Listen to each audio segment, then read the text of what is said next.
Het jy 'n plan B? Want my plan A het gevou. Ek is Pieter. En hoor jy is nie 'n Kersvader wat jy is, jy hoor. Dis net ou Pieter.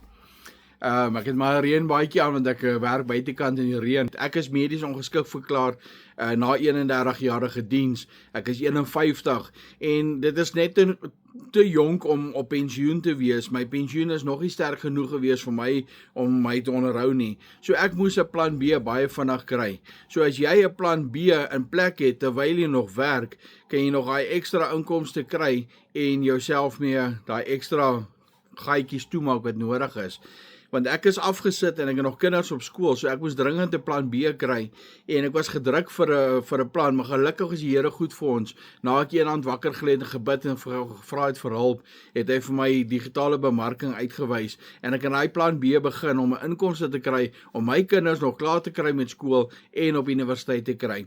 So, as jy wil leer wat is my plan B, sê vir my plan B daar in die comments en ek deel graag met jou die inligting. Of ons het vanaand 'n klas wat jy kan kom bywoon, kom kyk 'n bietjie die klas en vra my net vir die link.